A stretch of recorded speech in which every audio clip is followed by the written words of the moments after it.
obrigado mesmo, tá?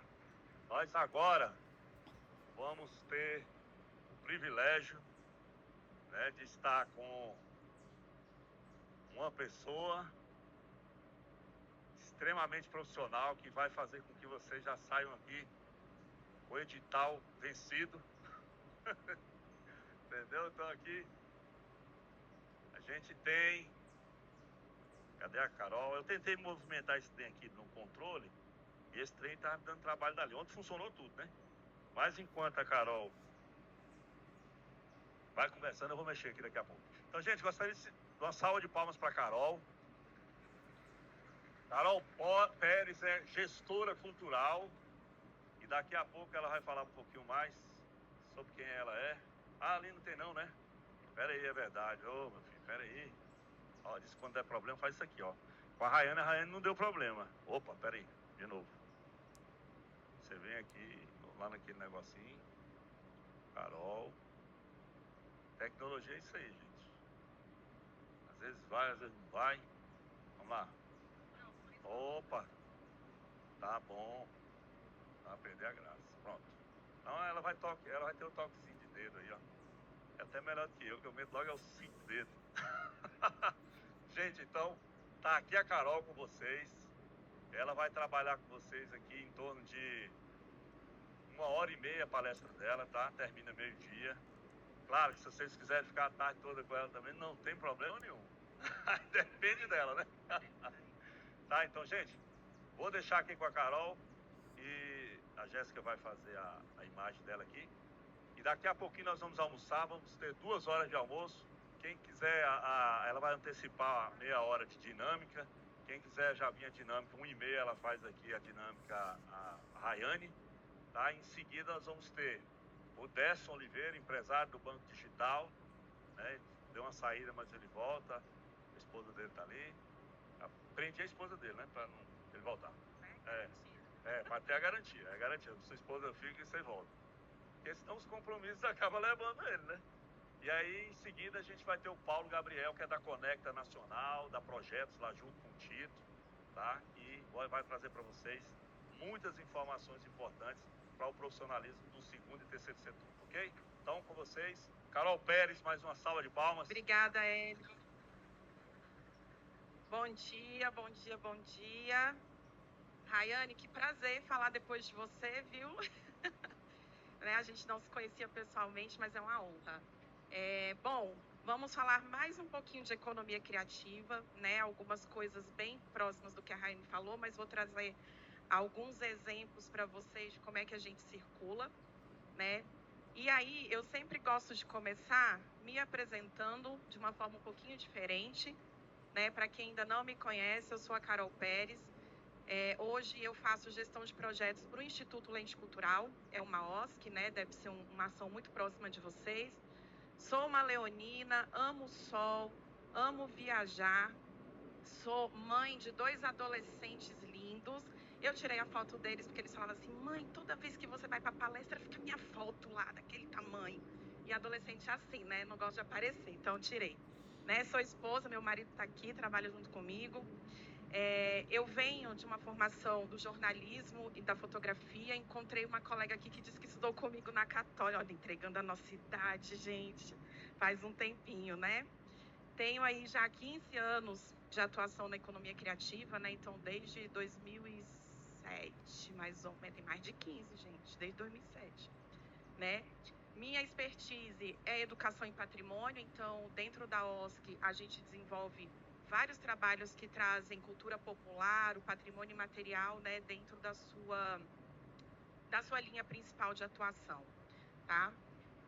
Sou mestre em gestão cultural, então em 2018 me aventurei lá em Portugal para fazer esse mestrado, porque no Brasil a gente ainda não tinha, né, um nível de curso superior na área de gestão cultural. Hoje a Católica já tem, né? Foi a primeira em Brasília e espero que venham muitas outras, porque é uma área que a gente realmente precisa de muita capacitação, tá? E atuo no terceiro setor com ideação e planejamento estratégico para projetos.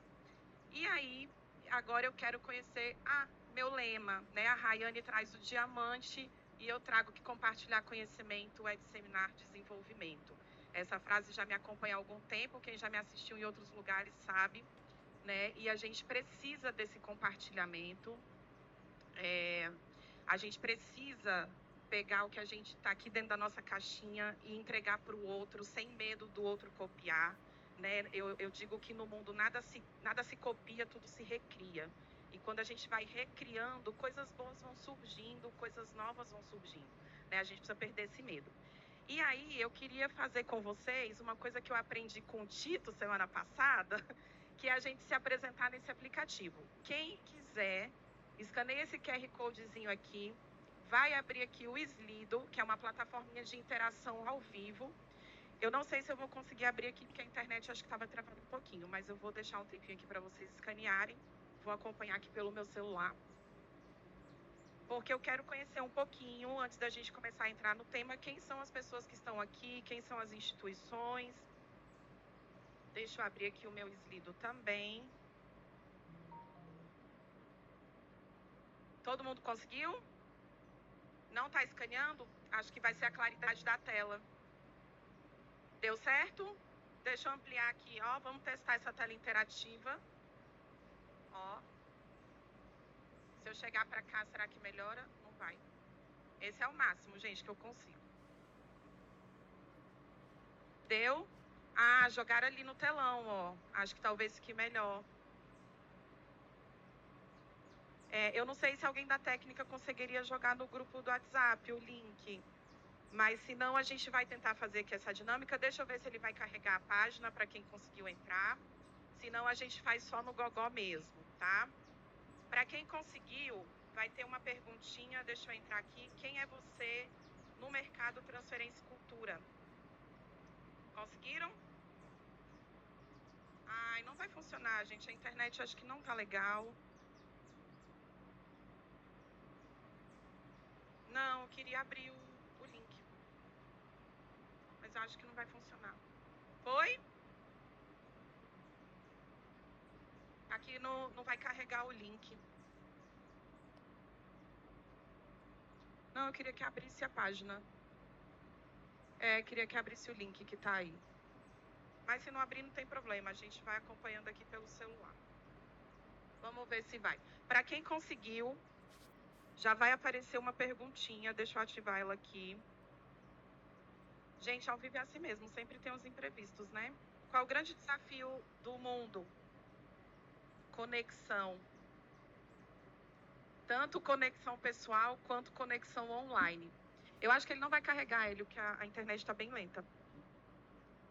Nem aqui. Ah, para mim carregou. Alguém conseguiu entrar? Ah, então tá. Então para mim já está abrindo aqui. Pode ser o sinal. Quem sou eu no Transferência Mercado da Cultura? Conseguiram responder? Então tá. Então vamos no gogó, a moda antiga. A internet não nos ajudou. Quem são vocês no mercado da cultura? Quem aqui atua no terceiro setor? Para eu conhecer um pouquinho. Quem aqui é de ONG, OSC, OCIP, qualquer nomenclatura dessas? Tá, uns 20%. Quem aqui trabalha com cultura diretamente? Ó, legal. Quem trabalha com assistência social? Esporte, gastronomia, saúde? Tá, então é bom que eu vou falar para a galera que já conhece a área, então estou feliz. A segunda perguntinha que eu ia fazer para vocês era exatamente essa, né? Em que momento a gente está de atuação? E quem são vocês no mercado da cultura? A gente tem aqui pessoas físicas que atuam sozinhas ou mais ONGs com CNPJ? CNPJ, só para eu entender o ambiente que eu tô. Muito bom. Então vamos lá.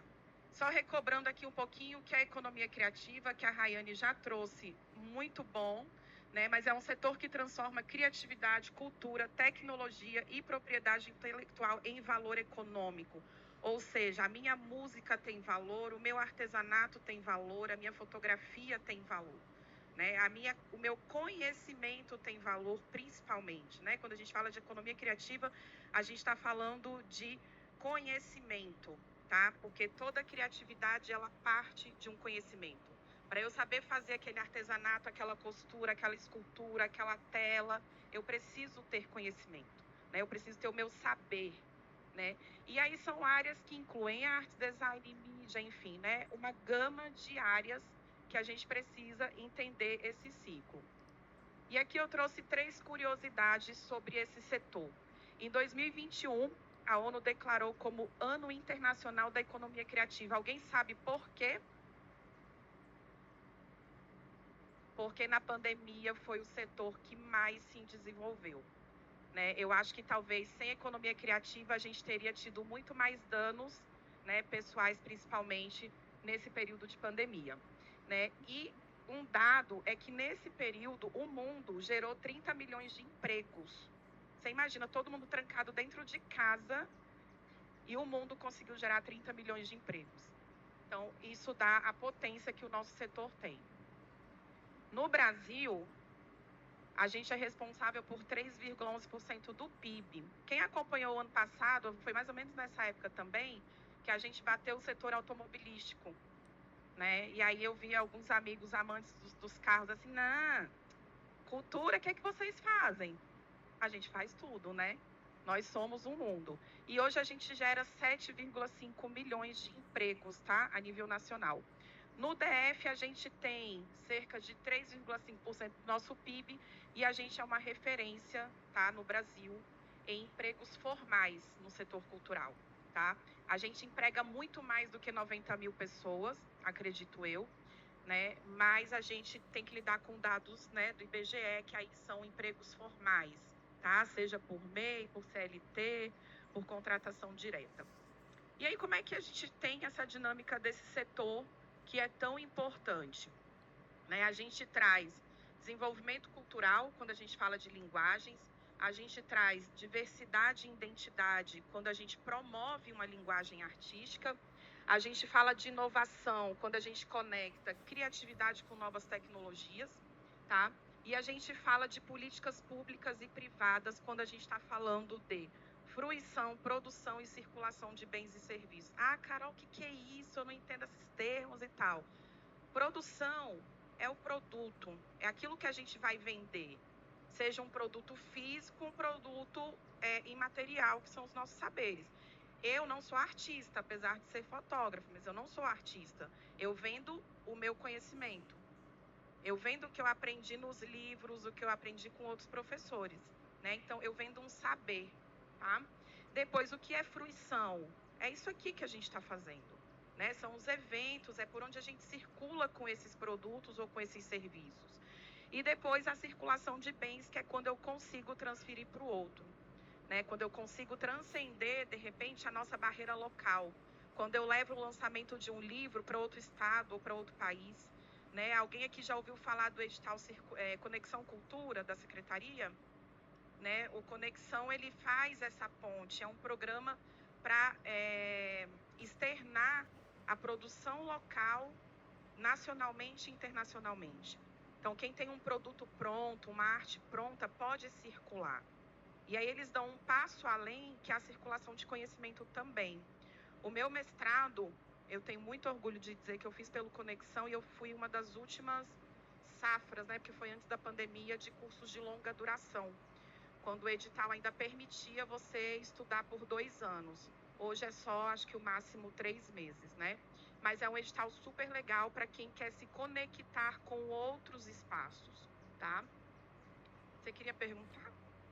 Gente, quem quiser perguntar, eu não preciso deixar tudo para o final, tá? Vocês podem levantar a mão, que a gente vai fazendo uma interação simultânea. Depois eu trouxe aqui, a Católica lançou em 2023 essa pesquisa chamada Panorama da Economia Criativa, né? Eles fizeram uma pesquisa no Distrito Federal, e aí eu trouxe um pouquinho do que eles chamam do nosso universo criativo, tá? A gente tem os domínios criativos, que são as nossas atividades primárias. Então, a gente vive falando, economia criativa, economia criativa, economia criativa, mas que diacho de mundo é esse, né? Então, pensem que ele começa aqui, tá? É no artesão. Eu vou usar sempre o exemplo do artesanato, porque eu acho que é o que mais cabe para explicar quando a gente precisa trazer a arte para dentro do universo econômico. tá?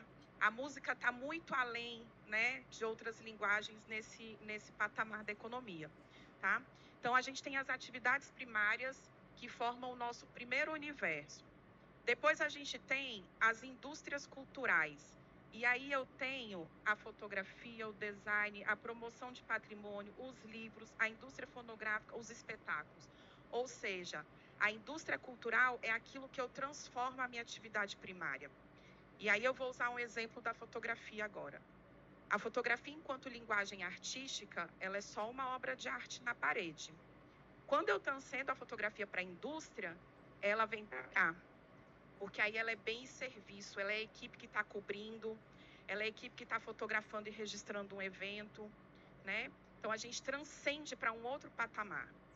Depois eu tenho as indústrias criativas complexas, é quando eu começo a juntar mais de um serviço dentro de um mecanismo, tá? E aí eu tenho arquitetura, gastronomia, moda, mídia, todo esse universo aqui. Eu acho que muitos de nós estamos aqui, eventos, feiras e festas, né? Eu acho que a gente se coloca muito nesse pacote aqui e esquece dessa imensidão de outras áreas. E aqui, por que a gente chama de indústria complexa? Porque ela se apropria muitas vezes de uma atividade primária, de um serviço, para se transformar numa outra indústria muito maior. A arquitetura hoje ela usa fotografia 3D, linguagem gamificada, desenho, você engloba várias coisas, né? E por fim, a gente tem as atividades relacionadas, que aí são outras áreas, tá, que conversam com a economia criativa. A gente destaca 3, esporte e lazer, muitas OSCs que hoje fazem cultura começaram ali, esporte e lazer. Porque oferece a escolinha de futebol, aí daqui a pouco já está oferecendo o encontro das mães, aí a festa de fim de ano, e aí se transforma num agente cultural também, tá?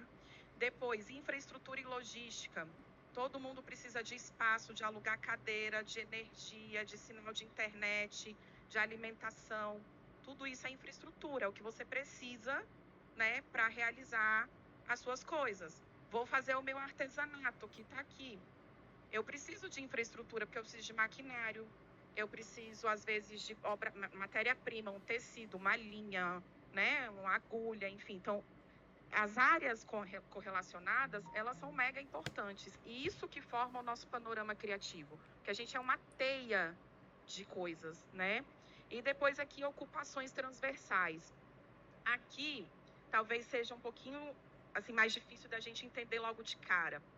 Mas uma ocupação transversal à cultura. Se a gente pegar hoje o pessoal de acessibilidade, Libras, audiodescrição, legendagem, enfim, são ocupações correlatas. A gente precisa do serviço deles hoje para gerar e promover acessibilidade, né? E aí a gente vai ter inúmeras, tá? Para quem quiser acessar essa pesquisa, vai estar nesse link aqui do material, é um videozinho da Católica explicando, ou vocês podem entrar panoramadeconomiacriativa.com.br, que tem disponível uma pesquisa incrível, assim, eles trazem dados fantásticos sobre o nosso setor, tá? Depois eu vou trazer aqui para vocês 2 exemplos, tá? Vivências Inclusivas é um projeto que a gente faz lá pela OSC. É um projeto de uma fotógrafa PCD feito para outras pessoas com deficiência, tá? E como é que na prática eu entendo ele dentro do universo da economia criativa? No projeto a gente trabalha a fotografia como linguagem artística e transformação social. Porque a partir do momento que eu oportunizo uma outra pessoa com deficiência que às vezes tem dificuldade de linguagem, de comunicação, usar a arte como linguagem para se comunicar, eu estou transformando ela socialmente, né? Eu estou possibilitando que ela se comunique com outras pessoas.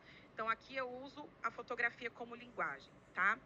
Quando eu transcendo para a indústria, eu ofereço ela como bem e serviço. E aí, dentro de um projeto de fotografia, eu tenho outras equipes de fotografia registrando o que está acontecendo, fazendo toda a cobertura documental. E aí, esse projeto gera uma exposição. E aí eu venho para eventos, feiras, festas culturais. Porque uma exposição é um evento, né? Eu faço um lançamento, eu faço uma abertura com um coquetel, aquela coisa toda, tá? E, por fim, ele se relaciona com as 3 áreas, porque esse projeto, ele leva o grupo de PCDs que está participando para fazer um passeio em algum parque em Brasília. Tá? É uma forma que a gente tem de promover socialização e inclusão. E isso é uma atividade de lazer. Tá? Depois, toda a estrutura que eu preciso para esse projeto, ambulância, brigadista, monitores, professores, impressor, porque tem que imprimir a exposição, designer, né? Então tem uma rede, tá? E aí essa rede também vem para as ocupações transversais, tá? Aqui são serviços que não estão diretamente vinculados à sua atividade primária. Por exemplo, deixa eu buscar um exemplo aqui bem mais fácil de entendimento. Quando a gente faz uma feira de artesanato, quase toda RA tem uma feira de artesanato, certo?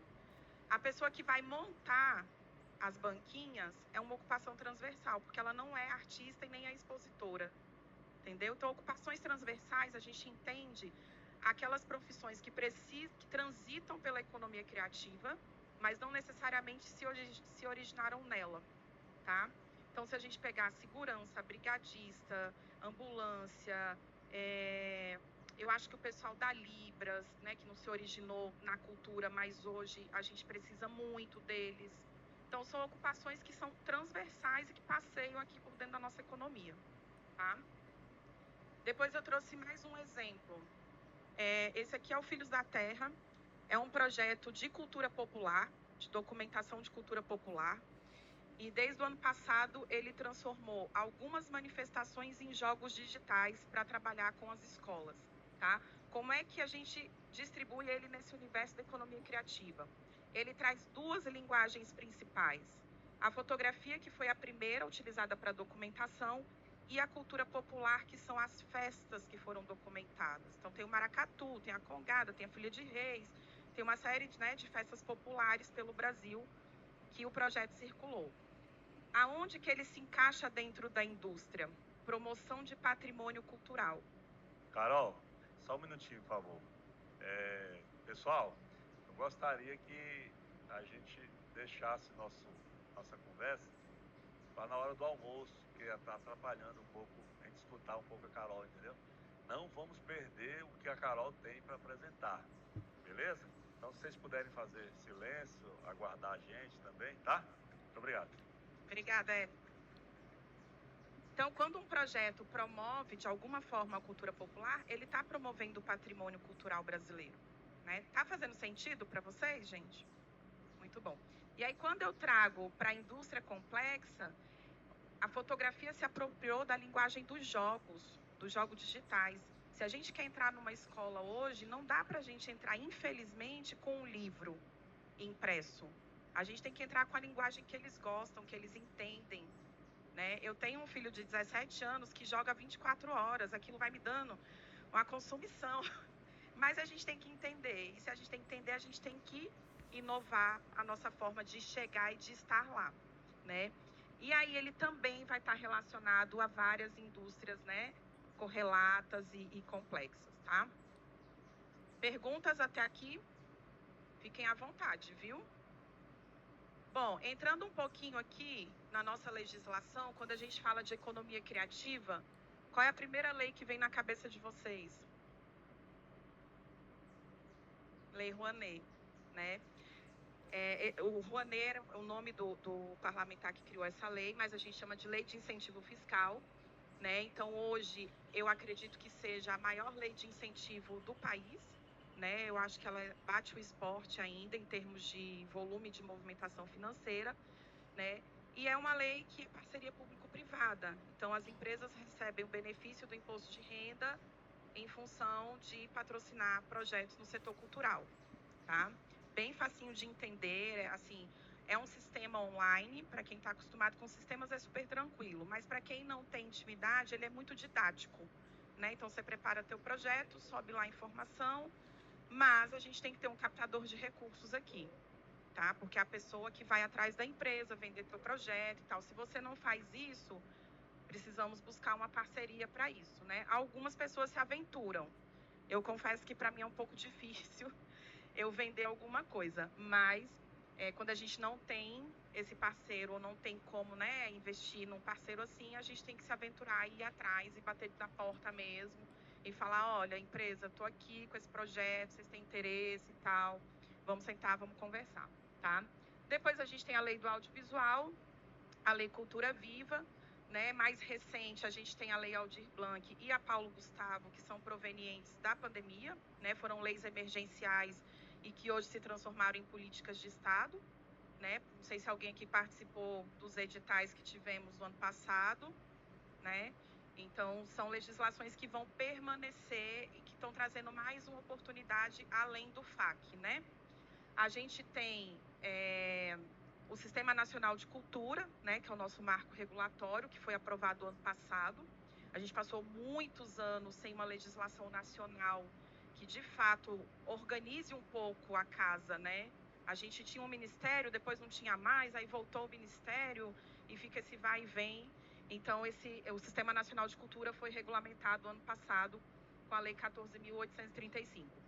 E a Lei 14.903, que cria o marco regulatório do fomento à cultura organizado. Ou seja, a gente precisa organizar a distribuição orçamentária, né? E só o ano passado a gente conseguiu ter essas legislações para padronizar, vamos dizer assim, né, a distribuição. No Distrito Federal, a gente tem, as nossas legislações são regidas pela Secretaria de Estado de Cultura e Economia Criativa, tá?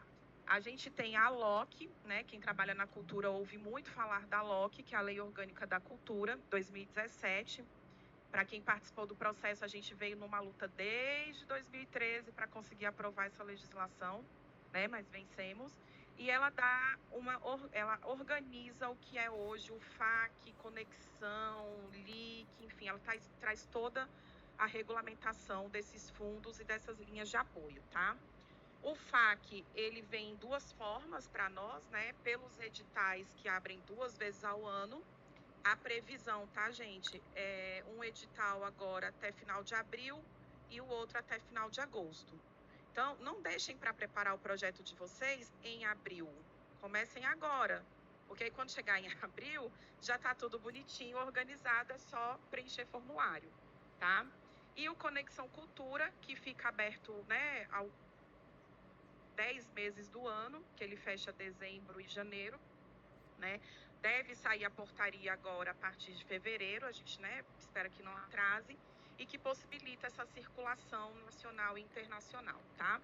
Depois a gente tem a nossa lei de incentivo, que é o mesmo parâmetro da Lei Rouanet, é isenção fiscal para empresas que recolhem no Distrito Federal, né? E a gente tem os chamamentos públicos via Miroski, que são as nossas emendas parlamentares ou termos de fomento, termos de colaboração.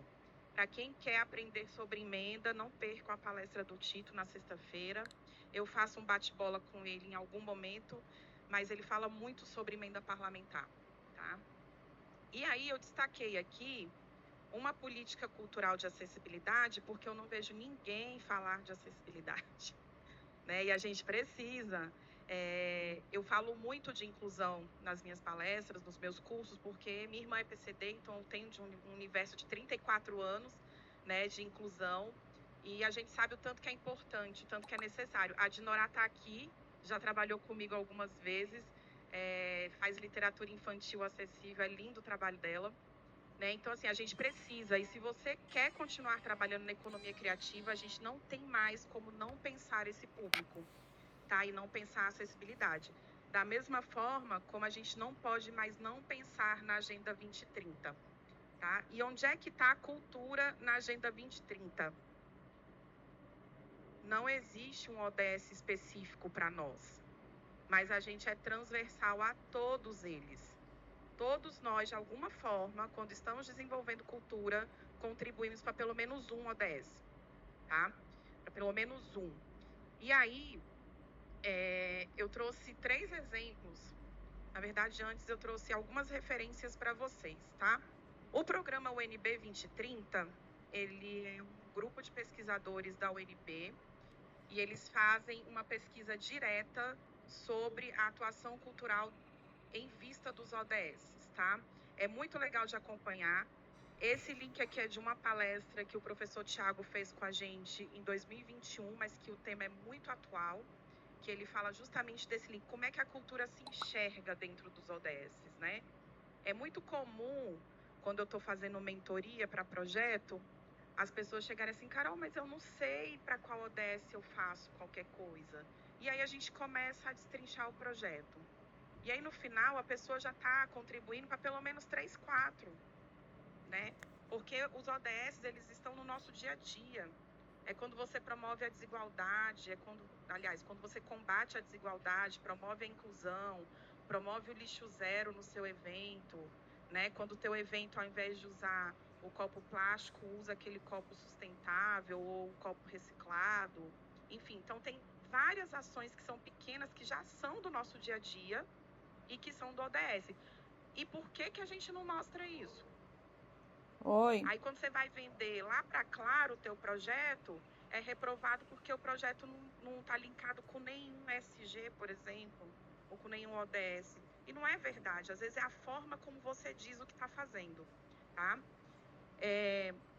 Para quem quiser conhecer mais, a Unesco tem, tá tudo linkado, tá, gente? A Unesco tem um site que ela faz esse acompanhamento da atividade cultural dentro da Agenda 2030. Tem um Observatório da Cultura que também faz, e tem o relatório Luz. Esse aqui é muito legal de ler, porque ele traz um panorama nacional de como que o Brasil está desenvolvendo cada ODS. Né? Na pandemia a gente teve um retrocesso em muitos, mas a gente já conseguiu recuperar um pouquinho, né? Então ele mostra ali um panorama e ele traz muito estudo de caso. Então é legal a gente entender como é que o nosso colega está trabalhando, como é que de repente ele está trazendo uma solução, né, dentro do projeto dele, tá? E aí eu trouxe 3 exemplos para vocês. Não sei se aqui alguém já ouviu falar do programa Território Criativo. A gente circulou em 18 RAs em 2021 e 2022, com esse programa levando palestras, oficinas sobre, né, elaboração de projetos, comunicação. Foi em parceria com o Estado. E como é que o Território Criativo, que é um curso, né, são palestras e oficinas, como é que ele promove a Agenda 2030? Primeiro porque a gente está levando educação de qualidade. E aí quando eu falo educação de qualidade, eu estou aqui com o Território Criativo um patamar acima da educação básica. Eu estou levando educação para profissionais, que era o nosso público na época. Então são vocês. Cada palestra, cada oficina, cada podcast que vocês estão ouvindo é formação de educação de qualidade. Vocês estão adquirindo um conhecimento técnico, tá? Depois, como é que eu promovo a equidade de gênero? E aí eu posso pensar a equidade Já de vou. gênero de dentro para fora, seja na minha instituição, seja no meu projeto. Na minha direção, eu tenho homens e mulheres, né? Eu tenho outros gêneros. No meu projeto, quem está trabalhando no meu projeto, a equipe, é mais homem, mais mulher, mais branco ou mais preto, sabe? E aí a gente vai começando a refletir essas questões. O meu público, eu tenho reserva de vaga? Eu tenho reserva de vaga para PCD, para pessoas periféricas, né? Isso é equidade de gênero e depois redução das desigualdades, quando a gente fala, né? Eu só trabalho com bens imateriais, Carol. Como é que eu vou promover redução de desigualdade? Eu tenho um evento, se eu abrir uma vaga para um jovem até 18 anos que mora na Ceilândia ou no Sol Nascente, vamos um pouco mais longe, eu já estou promovendo desigualdade porque eu estou dando oportunidade para ele, né? Quando eu tenho um evento que traz a Libras, eu já estou promovendo, combatendo a desigualdade, porque eu estou dando acesso para essas pessoas, né? E a gente, enquanto atores culturais, a gente precisa protagonizar esses espaços. Eu preciso trazer isso para dentro dos meus projetos, né? Então, quando a gente está escrevendo, eu sei que às vezes o formulário parece um documento assim assustador, né? É muita pergunta, muito campo e tal, mas cabe resposta para tudo, tá? Depois, como é que eu promovo crescimento econômico e geração de emprego e renda? Se você está empregando uma pessoa, você está gerando economia, né? Nesse aqui do Território Criativo, se eu não me engano, nós éramos uma equipe de 60 pessoas trabalhando no total do projeto, né? Nem todas ao mesmo tempo, tá? Uma coisa muito legal que a gente fez aqui, como a gente girou 18 RAs e a nossa distância entre cidades é complexa, né? Nesse projeto eu fiz questão de abrir o relatório dele com a quilometragem que a gente rodou. Eu contabilizei apenas um dia indo e voltando para cada RA que a gente esteve 4 dias. Nós rodamos 3.600 quilômetros dentro do Distrito Federal. E aí, se você vai falar fora de Brasília, não, porque Brasília é só um quadradinho. As pessoas não entendem a nossa complexidade de locomoção, né? Então, assim, quando a gente precisou contratar os monitores, a gente contratou local. Nenhum monitor nosso foi repetido, porque a gente priorizou gerar economia local.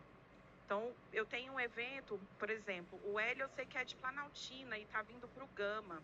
Ele está gerando economia local, né? Porque ele está contratando um espaço, de repente um serviço daqui, o artista que estava cantando ali, não sei se é, mas poderia ser daqui do Gama. Então, além de gerar economia, você está valorizando um cluster criativo, porque o cluster pode ser um território, né? Então, se a minha OSC atua lá no Sol Nascente, o Sol Nascente é um território criativo. A Ceilândia é um território criativo. Quem aqui arrisca dizer qual é a linguagem da Ceilândia? Não, a linguagem cultural. O rap, né? Tem outras coisas? Tem. Mas quando a gente chama um território de território criativo, é porque ele se destaca por alguma coisa, tá? Depois, indústria e inovação, isso está praticamente em todas as ações culturais, tá? E o 17, que quase ninguém fala sobre ele, é a forma que eu promovo essa parceria global, né, para atingir os objetivos. Então, a partir do momento que eu me reúno com outras pessoas para discutir isso aqui, eu já estou promovendo uma parceria, tá? Porque a gente está fazendo uma troca, tá? Depois eu trouxe um outro exemplo, que é o Festival Mês da Fotografia. Vocês vão me ouvir falar muito de fotografia porque é a minha origem, tá, gente? Esse festival, ele acontece a cada 2 anos, né? Além de exposições fotográficas, ele tem oficinas, ele tem palestra, ele tem... Eu tô tentando puxar aqui um nome. Ele tem workshop, a gente faz muito trabalho com as escolas, a gente leva as escolas para o museu e tal, enfim, tem uma série de coisas. E aí aqui os objetivos que eu destaco dele. E aí, qual é a dica que eu dou para vocês a partir de hoje? Vai fazer a apresentação do projeto de vocês? Na segunda página, vocês já coloquem os quadradinhos dos ODS que vocês atendem. Isso já dá uma diferença enorme para quem está vendo, tá? Porque a pessoa não precisa saber qual é a ação específica que você está fazendo para chegar nesse ODS, mas ela sabe que você está trabalhando aqui. E se o ODS de vocês coincidir com o ODS da empresa, você já criou uma conexão, né? Então, por exemplo, eu vou pedir um patrocínio para a Brasal. A Brasal trabalha, ela tem uma política forte de meio ambiente. Então, eu sei que no meu projeto, se eu conseguir linkar alguma coisa relacionada a meio ambiente, eu já estou um passo à frente nessa negociação, né? Então, a gente precisa entender o que eu quero conectar com o outro, tá? Acho que eu tenho mais um exemplo, que é o Festival do Sina, um festival de teatro. Ah, Carol, mas o que o teatro tem a ver com a ODS? Tudo, gente. Um espetáculo não pode trazer um tema ambiental? Um espetáculo não pode trazer um tema da inclusão? Pode. Aqui a gente destaca esses 4, né? E aí os que eu trouxe aqui é mais ou menos o que a gente costuma trazer como principais dentro da cultura, né? Equidade de gênero, crescimento econômico, inovação e redução das desigualdades. Porque isso está na nossa base, principalmente com quem trabalha no terceiro setor, né? Eu costumo dizer que quem está no terceiro setor, ele entrou por uma dor, seja ela física, seja ela sentimento. E quando eu digo dor, é porque a gente precisa resolver alguma coisa, né? Por que eu comecei a trabalhar no terceiro setor? Porque em Brasília, há 15 anos atrás, nossa OSC tem 16 anos, há 15 anos atrás, ninguém falava de artes visuais, principalmente com a fotografia. Então, a gente foi o primeiro festival em Brasília. Hoje já tem mais 3, mas nós fomos o primeiro, né? Hoje a gente atua com a inclusão, por quê? Porque eu tenho uma dor dentro de casa. E aí eu preciso promover que outras pessoas tenham acesso àquilo que eu sei que é muito bom, né? Principalmente quem trabalha com assistência social. A maioria é para tirar a criança da rua. é para ajudar a mãe que não tem com quem deixar o filho, é para atender uma menina que sofreu uma violência. E a cultura pode passar por todos esses lugares, a gente só precisa entender essa dinâmica, tá? Depois, onde é que nós estamos dentro da metodologia 3T, tá? Que é a metodologia proposta aqui pelo Transferência da Cultura. Transferência de conhecimento, a gente traz o compartilhamento de ideias, de práticas, de cases, de boas práticas, de como a gente queira, né, chamar esse nome, tá? E aí, percam o medo mesmo, como a Rayane falou, conversem entre vocês, se apresentem, falem dos seus projetos. É assim que a gente começa um networking, né? É assim que a gente começa a entender que no outro eu posso enxergar um parceiro, que no outro ele pode ter um serviço que me interessa, né? E que a gente pode trocar entre eventos. Participem dos eventos uns dos outros. Infelizmente, aqui em Brasília, a gente tem mania de não ir no evento do colega, principalmente se ele for na mesma área que a sua, né? E aí a gente fica lá vendo pelas redes sociais, nossa, ele fez isso, nossa, ele fez aquilo. E você, tá fazendo o quê? Sentada a bunda no sofá, né? Então, vá a eventos, participem, olhem, poxa, que legal essas bandeirolas aqui na frente, né? Vou pedir pro Hélio, me dá o contato desse fornecedor aqui, ou você pode me emprestar para o meu evento. Primeira coisa que eu cheguei para ele e falei assim, Hélio, essa televisão é sua? Posso usar já? Eu tenho um evento em março, ó, adorei, entendeu? Então, é assim que a gente começa, principalmente quando a gente não tem recurso garantido, e que eu acho que é a maioria da realidade das OSCs aqui em Brasília. Depois, transformação social. É a gente promover a inclusão, valorizar a nossa diversidade e preservar nosso patrimônio. Em Brasília, infelizmente, a gente fala pouco de preservação e promoção do patrimônio, né? Porque a gente é uma cidade nova, a gente acha que a gente ainda não é patrimônio de nada, mas a gente tem. E para quem não sabe, Brasília é a cidade patrimônio do design na Unesco. Por que do design, gente? Alguém chuta? Pela arquitetura. Quando eu fui estudar em Portugal, a gente tinha uma matéria chamada cidades inteligentes, cidades qualquer coisa.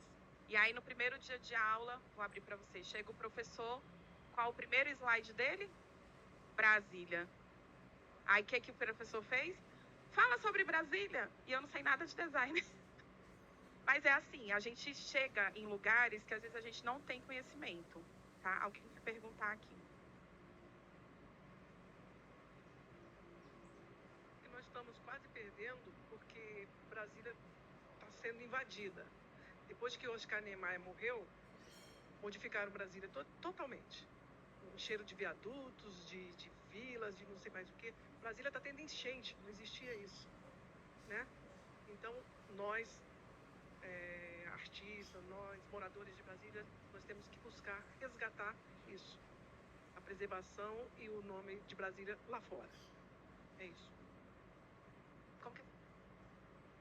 Zezé, obrigada, mas é isso mesmo. No final do ano passado teve um movimento nas redes sociais criticando muito o nosso plano diretor, né, que foi aprovado, porque de fato a gente corre esse risco. A partir do momento que você tem uma cidade tombada, né, como um lugar criativo, e você modifica esse lugar, você perde o sentido de ter sido tombado, né? E assim acontecem com outros patrimônios, mas existem, né? A gente tem que continuar batendo de frente no bom sentido, né? E na boa política para conseguir preservar. Depois, transição de mercado. Como é que a criatividade ela impulsiona esses novos modelos de negócios, né? Então, é muito comum hoje. Eu não sei se alguém aqui já participou. Vou pegar o edital do FAC, que é o que está mais fresco na cabeça, e teve uma avaliação dizendo que o projeto não apresentava nenhum caráter inovador. Para quem escreveu, isso é frustrante, porque a gente tenta trabalhar com inovação a todo momento, mas é muito difícil entender o que é inovação, porque a primeira coisa que vem na cabeça é tecnologia. E aí você acha que ser inovador é ser tecnológico, mas não é. Ser inovador é fazer alguma coisa de forma diferente, melhorada.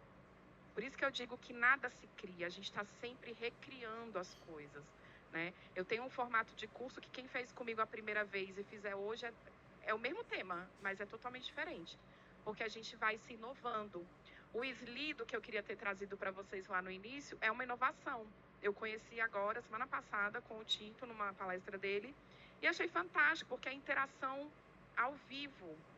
Às vezes não dá para a gente passar o microfone para todo mundo falar, mas quando todo mundo tem a oportunidade de escrever ao mesmo tempo e aparecer numa tela, tá todo mundo sabendo quem é, né? Então, isso é inovação, tá? E aí a gente tem que atender a uma demanda global de sustentabilidade. O nosso planeta tem prazo de validade. A gente precisa entender isso, né? E a cultura precisa se apropriar desse lugar. Hoje é muito, muito, muito comum os projetos serem reprovados porque não tem nenhum tipo de sustentabilidade, principalmente quem está trabalhando nos grandes eventos, nas grandes festas, nos grandes shows e tal, né? Teve o evento da Consciência Negra na Esplanada, em novembro, e eles foram lixo zero. O que significa ser lixo zero? É porque o evento não produziu nenhum lixo? Não. É porque o lixo que foi produzido foi destinado de uma forma correta, né? Então, é você ter no seu espaço a coleta seletiva, pelo menos separar o orgânico de lixo seco. É você ter uma destinação para aquele tanto de banner que a gente produz nos eventos, né? Tem muita gente usando tecido hoje ao invés do banner plastificado. Então, é a gente pensar dessa forma. Ah, Carol, mas meu projeto é só um livro. Como é que eu penso sustentabilidade? Um papel que, né, degrade menos o ambiente, uma impressão que seja mais sustentável, que use uma tinta, sei lá, das quantas. No nosso festival de fotografia, como é que a gente trabalha hoje? O papel fine art, que tem uma durabilidade um pouco maior. Então, a pessoa que vai ficar com a obra dela não joga fora no ano seguinte, porque já estragou. Ela dura ali um tempo na parede. Mas já tem festivais na Bélgica trabalhando com papel algodão, que ele se desintegra ao longo do tempo. E a exposição de um mês, no final, ela já nem existe mais, porque o papel já acabou, tá? Então, é pensar essas questões que vão resolver o nosso mundo amanhã. Pergunta, gente, que já estamos chegando no finalzinho. Já tem 1 hora que a gente está conversando, mas eu quero ouvir vocês também um pouquinho. Podem trazer perguntas, questões, dúvidas. Eu sei que muita gente aqui quer ouvir sobre elaboração de projeto. Levanta a mão, se eu não estou enganada. Posso falar um pouquinho enquanto a gente tem ainda 10 minutinhos? Deixa eu ver aqui. Temos ainda 15 minutos. Eu não vou ter nenhum slide preparado para elaboração de projetos, tá? Mas eu posso falar um pouquinho sobre isso. Por favor. Olá, eu sou Shirley Pontes, da Academia Internacional de Cultura. É só uma pergunta simples. Os ODS que você falou aqui, que nós estamos utilizando, são os mesmos utilizados na ONU, os goals da ONU? A numeração é a mesma? Os ODS são originários da ONU. Então, é uma replicação. A gente não tem nenhuma modificação em termos de numeração. São os 17 objetivos da ONU lançados lá em 2015, a partir da Carta Acordo dos 196 países que compõem hoje, né, o grupo. Perfeito. E o Brasil assinou, tá? Mas são os mesmos. O que é interessante ainda só sobre os ODS, para quem quiser fazer o exercício, peguem um ODS e ele tem várias metas dentro dele, né? Tentem relacionar uma meta para aquela ação que você está propondo. É um exercício incrível e vocês vão perceber que, às vezes, tem soluções dentro do projeto de vocês que resolve uma meta daquela e que vocês não estão nem sabendo, sabe? Então, assim, é bem legal esse exercício. Acho que tem uma pergunta ali. Meu nome é Luiz Camilo. Eu queria ver com você sobre a questão de compensação ambiental na parte do meio ambiente. Porque a gente está com um projeto, um fruto no parque, dentro da secretaria. Já pediram vale de diligência, tudo, a gente fez tudo bonitinho. Mas chega uma hora que o pessoal lá fala que a gente não tem condições de executar o projeto, que eles querem colocar uma empresa para colocar o projeto. E o dinheiro está lá na secretaria de várias compensações. Essa que a pessoa aí falou de viaduto, isso, tem dinheiro lá, né, da compensação. Sim. Então, eu não sei, eu não vou saber te explicar esse trâmite Estado-projeto, tá? Mas a compensação, ela é o que você consegue compensar em termos de carbono, emissão de gases, enfim, isso tudo. Eu acho que o Hélio vai falar muito bem disso na palestra dele, que é a economia verde, né? Mas como é que os eventos estão trabalhando hoje? Por exemplo, eu trabalhei na Semana de Inovação da ENAP em novembro, e aí tinha uma empresa contratada para tratar só dessas questões ambientais. E aí eles faziam todo o cálculo de lixo produzido e de emissão de carbono. Então, nós, enquanto produtores, a gente passou um relatório até dos trechos voados e quilometragem rodada dos carros, porque eles calculam o carbono que foi gerado e o que o evento promoveu para reduzir isso. É um cálculo um pouco complexo para a gente explicar assim, mas existem formas de fazer. Mas aí teria que ser uma empresa especializada. Eu não vou ter essa expertise assim para esse cálculo. Eu entendo a lógica da gente pensar isso dentro da cultura, mas eu não sei calcular, tá? Mas eu acho que o Hélio pode te ajudar com isso, tá? Na palestra, ó, ele tá ali dando ok. Na palestra dele, o senhor volta com a pergunta de novo, que ele vai saber te explicar. Mais perguntas? Então, vou falar um pouquinho de projeto para vocês, enquanto a gente ainda tem. Quando você falou, meu nome é Cíntia, quando você falou da gente estar preparando os planos de ações para os possíveis editais do FAC, para não chegar em cima da hora e não ter, lembrar que tem a questão do SEAC, né? Que para entrar naqueles todos os editais da Secretaria de Cultura, tem que ser um agente, né, cultural. Tem. Seja CNPJ ou seja pessoa física, o SEAC que ela está falando, a Cíntia, é o cadastro de ente e agente cultural. O que significa isso? É como se fosse uma chancela da Secretaria dizendo que a Cíntia produz cultura, tá? Seja como pessoa física, seja como pessoa jurídica. Como é que você tira esse cadastro? Lá no site da Secretaria tem uma abinha lá, SEAC. Você entra, eles simplificaram muito o processo, né? Atualizaram um pouco, agora é tudo online, você não precisa ir lá levar aquele tanto de papel impresso. Mas tem uma ficha de cadastro, muito simples, você vai preencher ou com seus dados pessoa física ou pessoa jurídica e vai anexar o teu currículo, o teu portfólio, comprovante de residência de pelo menos 2 anos no Distrito Federal. Carol, mas e o meu portfólio, como é que tem que ser? Você tem que comprovar 2 anos de atuação, tá? Seja como pessoa física ou como pessoa jurídica. Então, para quem não tem costume de se documentar ou documentar as ações da sua instituição, já vai chegar no banner ali fora e vai fazer uma foto com seu crachazinho, de preferência com o L do lado, que é o promotor do evento, e vai botar no seu portfólio, entendeu? Aí você vai semana que vem no outro evento e vai pedir assim, colega, deixa eu falar alguma coisa lá no seu evento, eu preciso gerar portfólio, o colega vai te ajudar, entendeu? Eu costumo andar com a minha filha, porque ela me fotografa. Hoje ela não pôde vir, né? Mas eu sei que aqui tem equipe. Por quê?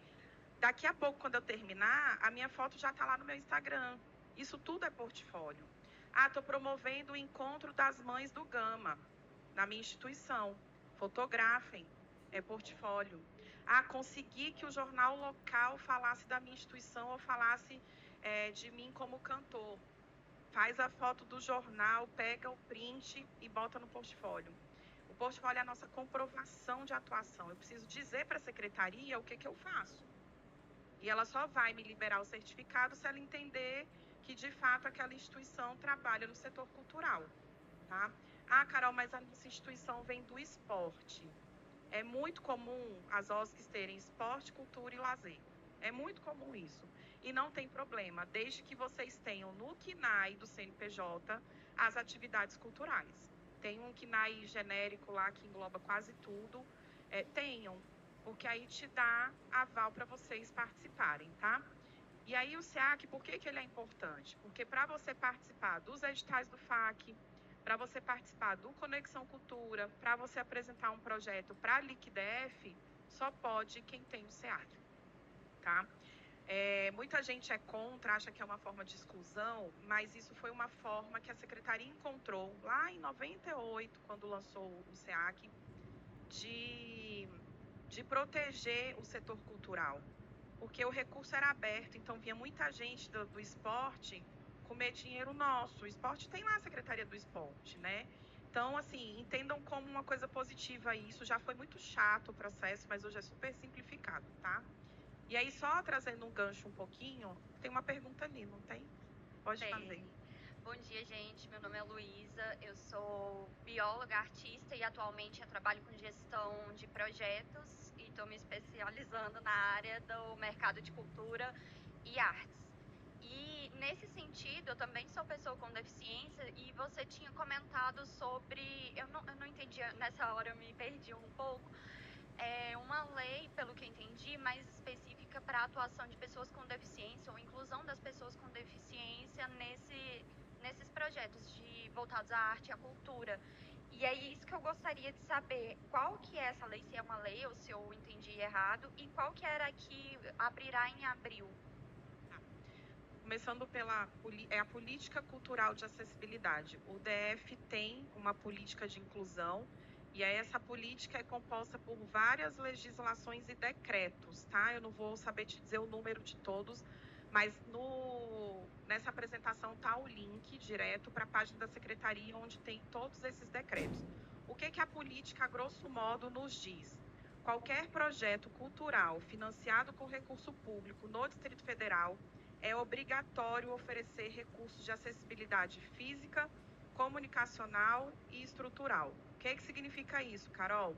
O projeto tem que possibilitar que qualquer pessoa com deficiência ou mobilidade reduzida chegue ao espaço, né? Então, ali tem que ter uma rampa, esse palco, né? Se a gente fosse fazer uma fiscalização assim a fundo, teria que ter uma rampa para um palestrante cadeirante e tal. O que é acessibilidade comunicacional? Eu tenho que conseguir falar com as pessoas com deficiência sobre o evento. Então, a minha postagem no Instagram tem que ter um texto alternativo explicando o que é aquela postagem. O meu vídeo tem que ter a legenda, a Libras, né? Aqui, se a gente tivesse algum deficiente visual, teria que ter audiodescrição para essa pessoa. Isso é acessibilidade comunicacional. E depois o acesso, como é que a pessoa tem acesso ao evento, tá? Então, hoje, a política cultural do DF de acessibilidade, ela obriga, vamos dizer assim, que qualquer evento financiado com recurso público promova a inclusão. E aí, depois, o decreto que regulamenta, né, como é que isso acontece, traz algumas regrinhas, eu não tenho todas de cabeça. A do teatro eu tenho muito marcado, porque eu acho que é a mais complexa. Mas, por exemplo, se eu estou promovendo um evento de música, hoje é obrigatório ter a Libras em cima do palco, né? Os grandes eventos é obrigatório ter área reservada para pessoas com deficiência, mobilidade reduzida e idosos. Espetáculos teatrais ou cênicos, pelo menos uma apresentação tem que ser acessível. Então, é legal estudar essa política para cada linguagem que você atua, né? Eu não vou saber todas de cabeça. Para exposições de arte, por exemplo, o ano passado, em 2023, nós fomos a primeira exposição 100% acessível. A gente tinha 80 obras e as 80 obras tinham audiodescrição. Tá? Normalmente, como é que você vê a audiodescrição dentro da exposição? As 4 primeiras obras têm audiodescrição. Ou uma audiodescrição genérica de toda a exposição. Tá? É muito difícil você encontrar 100% das obras, independente de ser na fotografia ou não. Tá? Mas vale estudar a política política cultural em acessibilidade, porque aí são decretos, são normas. É por isso que o FAC te exige acessibilidade e pontua e desclassifica quem não coloca, né? Tem uma briga muito grande de dizer que essa política promoveu um excesso de busca por profissionais só para pontuar. Por um lado, sim, mas por outro é bom porque abriu um leque. Então, a gente tem muito mais profissionais PCDs trabalhando em Brasília, né? E isso é positivo para a gente. E trouxe alguns outros benefícios, que é de fato a gente ter uma sociedade mais inclusiva mesmo, sabe? A gente quebrar barreiras, vamos dizer assim. Com relação ao edital que vai abrir em abril, é o FAC, tá? Isso é uma regra da LOC, né? Então, a secretaria tem que lançar o edital até o último dia de abril, que é o que acontece. Eles lançam dia 31, 69, 59, né? E aí abre 15 dias de prazo para se inscrever. Por isso que eu falo, não deixem para se inscrever na última hora, tá? E o segundo bloco de editais normalmente abre em agosto, né? Então, entre abril e agosto ali, a gente tem essa janela de elaboração, de pessoas enlouquecidas atrás de profissionais e equipe, portfólios, enfim. É um momento bom para você fazer trocas. Ó, estou mandando esse projeto, preciso de alguém com a expertise da Cíntia. Cíntia, você está precisando de alguma coisa? Toma aqui meu portfólio também. Se você precisar, pode colocar lá, né? E aí, nessa leva de editais, o que vocês precisam ter em mente, tá? Um projeto, ele é composto de alguns blocos, né, base, assim, para escrever. E eu costumo separar em 2 tipos de projeto. Um é aquele que você vai vender o teu projeto para aquela empresa ou para o estado. Então, ele é um documento mais visual do que textual. É uma apresentação, assim, em 10 páginas, né, onde você vai dizer o que é o seu projeto, quem é a instituição que está realizando, quanto que você precisa, quanto tempo você precisa e para quem você está fazendo aquilo e os resultados que vai gerar. Em 10 páginas. Super simples, textos curtinhos, mas uma boa apresentação visual, tá? Então, invistam. Tem um canal que eu posso mandar para vocês depois, chamado Free Helper. É uma startup, não é de Brasília, eu acho que ela é do Sul, que ela conecta estudantes universitários para fazerem estágio. E aí eles oferecem o serviço de forma gratuita para as empresas, né? Principalmente para quem é ONG. Então, por exemplo, Carol, eu preciso de uma logo para o meu projeto. Entra lá na Free Helper, cadastra e solicita o serviço. Aí um estagiário vai te atender, vai criar sua logo, pronto, gratuita, você conseguiu resolver, tá? Então, às vezes, a gente só precisa de um caminho para resolver os nossos problemas, né? Eu sei que nem todo mundo vai ter o recurso para contratar um bom designer, um ilustrador, um fotógrafo e tal, mas a gente tem caminhos que dá para ir amenizando essas coisas, né? Então, vocês vão ter um projeto que é o de apresentação, que é o que você vai vender para a empresa, tá? Free Helper é um site. Eu posso mandar o link, eu peço para a produção do evento mandar o link para vocês. É free, de free mesmo, Helper com H, tá? E aí você tem um segundo projeto, que é o de envio, que é o que muita gente chama de plano de trabalho, ou projeto cultural, projeto executivo, projeto básico, enfim, seja o nome que for, tá? Para quem trabalha com emenda parlamentar, ele é um formato, né? Para quem trabalha com editais, ele é outro, mas todos eles têm uma raiz comum. Você tem que definir o seu objeto, que é o que você vai fazer.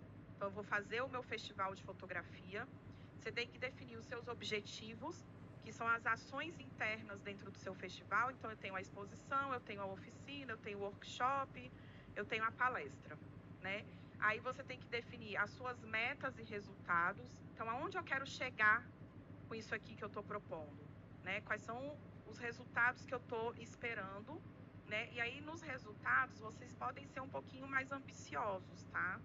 Porque quem está avaliando entende que aquilo ali é um querer, tá? Não é o que, de fato, você tem que chegar, tá? Os objetivos, sim. Então, se eu estou prometendo uma exposição. Se eu estou prometendo 10 palestras, 10 palestras, tá? Os resultados é uma coisinha um pouco mais subjetiva, que é aonde eu quero chegar com isso.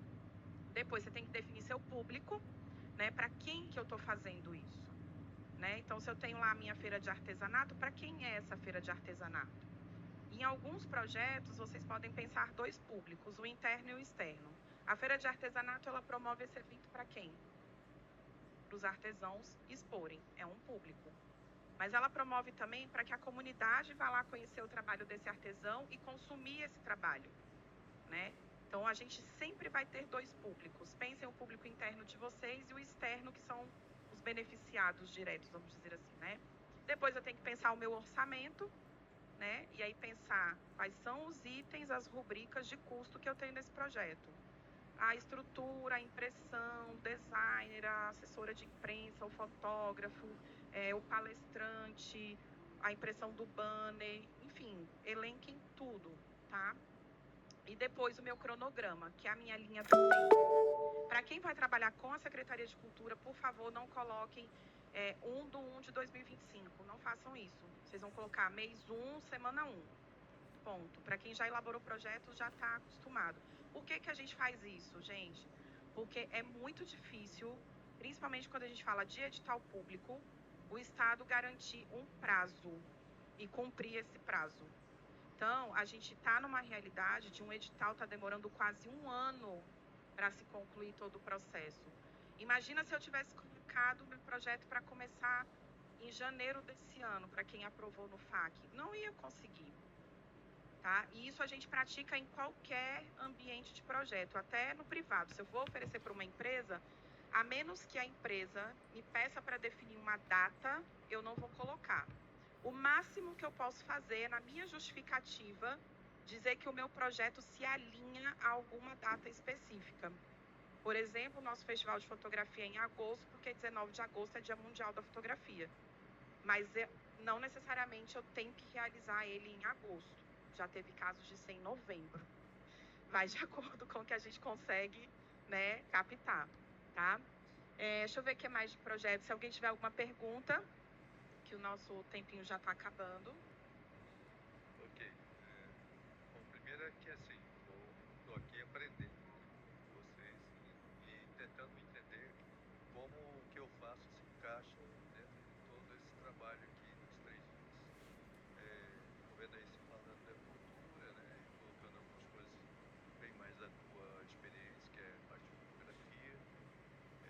Você falou de artesanatos e tal, mas dentro de uma economia criativa, eu queria ver, por exemplo, uma área que aqui eu abraço, que é de terapia corporal, saúde integrativa, né?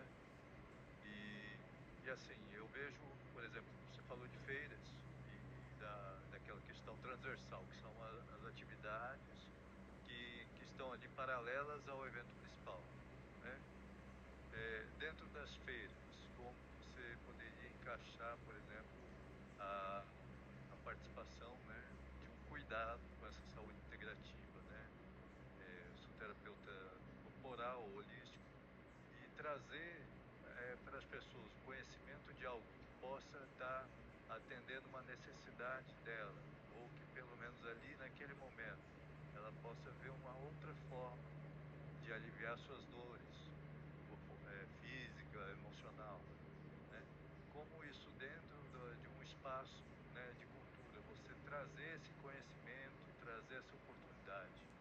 Existe algum projeto, alguma classificação que possa ser apropriada para isso, para integrar um conjunto onde você quer trazer essa oportunidade para as pessoas?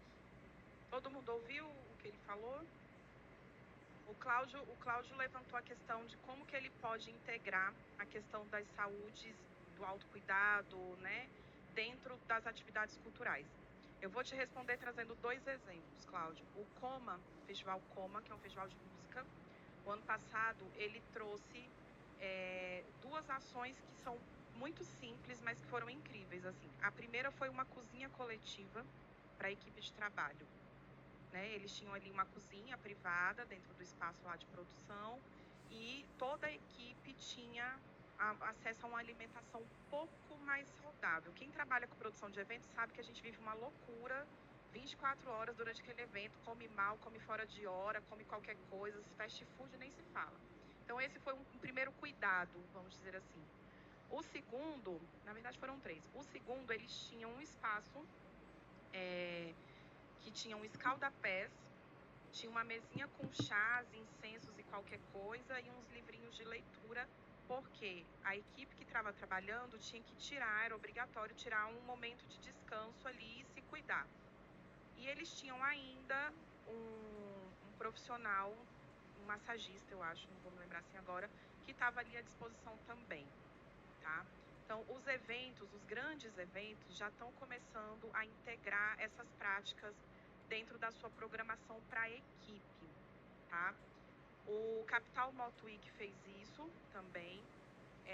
A Semana de Inovação, que é um evento da ENAP voltado para servidores públicos, principalmente, o ano passado o tema deles foi cuidar. E aí você está falando de administração pública e cuidar ao mesmo tempo. Parece antagônico, parece oposto, né? Mas dá para a gente trazer. Então, eles tinham muitas palestras que falavam da questão, assim, de como que está hoje o ambiente público para trabalho, como é que você promove as novas tecnologias para o autocuidado, enfim.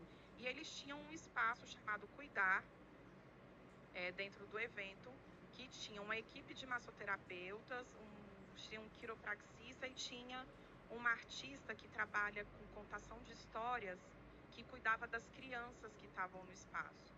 Então, o autocuidado hoje, ele é uma prática que está começando a ser absorvida pelos grandes eventos, principalmente, porque você tem essa linha do estresse, né, de quem está produzindo, quem está ali no mão na massa, tá? E um terceiro exemplo, quando a gente fala no Vivências Inclusivas, a primeira edição, a gente levou uma terapeuta para acompanhar o projeto. Era uma psicóloga especializada em atendimento a pessoas com deficiências. Por quê?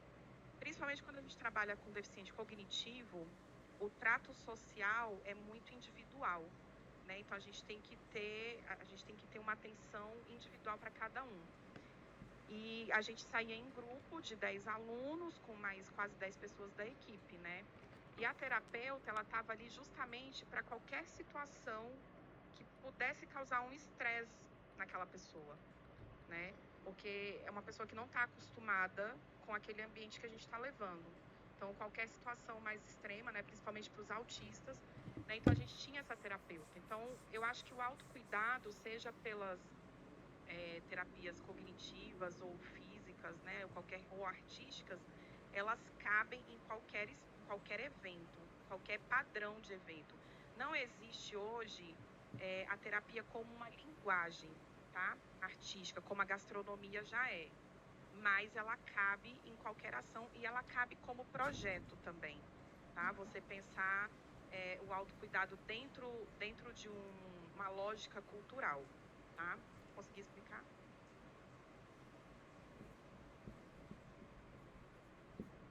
Aí, como que você encaixa isso nos projetos? Eu acho que vai ter que ser um trabalho mesmo de você se apresentar para as pessoas, para os produtores. Não sei se você já tem um site, um canal no Instagram, né, para dizer o trabalho que você faz, mas vai ter que ser um networking, de dizer, olha, eu ofereço isso, né, custa tanto para o seu projeto, me dá uma oportunidade, né, de te apresentar, enfim, vamos integrar isso ou aquilo, sabe? Para mim já interessa. Então, no final da palestra a gente troca informação. Porque, de fato, a gente precisa começar a pensar.